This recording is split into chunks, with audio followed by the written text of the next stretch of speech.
नमस्कार, लोकसंदेश न्यूजमध्ये आपले स्वागत। मी स्मिता यादव। पाहूयात काही विशेष घडामोडी।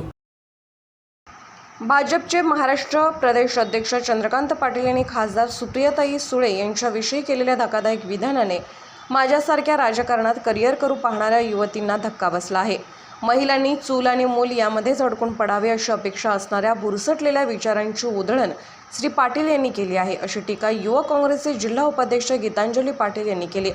प्रसिद्धी पत्रकात त्यांनी म्हटले आहे की लोक त्यांना चंद्रकांत दादा म्हणतात, मात्र ते कुठल्याही स्त्रियांचा भाऊ होण्यास पात्र आहेत का? एका महिलेला मसनात जा असे म्हणायला जीभ उचलते कशी? आम्ही आता गप्प राहू शकत नाही। त्यांनी सुप्रियाताईंची माफी मागावी, अन्यथा समस्त युवती आता रस्त्यावर उतरतील। ताईंचा पक्ष वेगळा असला तरी आमच्यासाठी त्या आदर्श आहेत, त्या संसद रत्न आहेत, खमक्या आहेत। आजची स्त्री शक्तिशाली आहे। कुटुंब सांभाळत नोकरी, उद्योग, राजकारण करण्याची धमक तिने मिळवली आहे। तिच्या या धडपडीला माननीय सोनियाजी गांधी आणि माननीय शरद पवार साहेबांनी स्थानिक स्वराज्य संस्थेत 50% आरक्षण देऊन तिचा सन्मान केला आहे। भाजपचे अध्यक्ष मात्र तिला सक्षम मानण्यास तयार नाहीत। त्यांनी आधी राजकीय स्वार्थासाठी कोथरूड येथील आमदार मेधा कुलकर्णी यांचा राजकीय बळी घेतला। आता ते एका राजकारणातील सक्षम स्त्रीला घरी जा आणि स्वयंपाक करा असा सल्ला देत आहेत। त्यांनी हे ध्यानात घ्यावे। बाईने डोक्यावरचा पदर काढून कमरेला खोचला तर ती दुर्गा शक्ती होते। तसा अनुभव त्यांना घ्यायचा नसेल तर त्यांनी जाहीरपणे स्त्रियांची माफी मागावी, अन्यथा युवा काँग्रेस आणि समस्त युवती रस्त्यावर उतरतील आणि चंद्रकांत पाटील यांना हिमालयाचा रस्ता दाखवतील।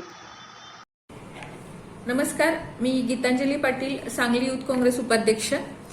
2 दिवसापूर्वी चंद्रकांत दादा पाटील यांनी एक विधान केलं की सुप्रियाताई सुळे यांच्या बाबतीत होतं की घरी जा आणि स्वयंपाक कर आणि दिल्लीत जा किंवा मशनात जा, अशा प्रकारचं जेव्हा ते विधान केलं त्यांनी, त्यावेळेला खरोखर पूर्ण महाराष्ट्रातील महिला हादरून गेल्या। कारण तुम्हाला मी दादा म्हणतो, चंद्रकांत दादा, पूर्ण महाराष्ट्र त्यांना दादा म्हणतो, तर दादा होण्याच्या पात्रतेचे आहात का तुम्ही खरोखर? आणि दुसरी गोष्ट म्हणजे जेव्हा तुम्ही सुप्रियाताई सुळेंच्या बाबतीत एवढं मोठं विधान करू शकता, तर तुम्ही सर्वसामान्य स्त्रीला काय समजत असाल हे तुमच्या बोलण्यातून आम्हाला जाणवलं। तर चूल आणि मूल सांभाळणारी स्त्री, पुरुषी संस्कृतीला आदर देणारी स्त्री जर का डोक्यावरचा पदर काढून कमरेला खोचायचं म्हणाल तर झाशीची राणी होते, हे तुम्हाला माहितीच आहे। सुप्रियाताई सुळेंच्या बाबतीत बोलायला गेलं तर त्या एक अतिशय चांगली गृहिणी आहेत। चूल मूल सांभाळून त्या राजकारण सुद्धा खूप चांगलं करतात। पक्ष कोणता हे महत्वाचं नाही, पण तुम्ही बोलला, एका स्त्री जातीला बोलला आणि त्यासाठी हा उद्रेक आहे। तर आजच्या दिवशी तुम्ही जे काही वाक्य बोललात, 2 दिवसापूर्वी जे वाक्य बोललात, त्या वाक्यासाठी परत तुम्ही त्याच्यावरती सारवासारव केली, मी असं नाही बोललो, मी तसं नाही बोललो, पण बोलत असताना तुम्ही विचार केला नाही, तुम्ही अगदी तेच बोलला होता।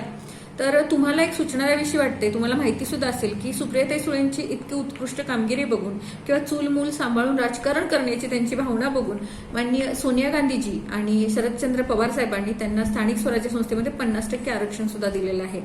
तर हे तुम्हाला माहितीच असेल। तसंच आपण आपल्या राजकीय स्वार्थासाठी कोथरूड येथे एका महिलेचा राजकीय बळी सुद्धा घेतला, हेही तुमच्या लक्षात असेल।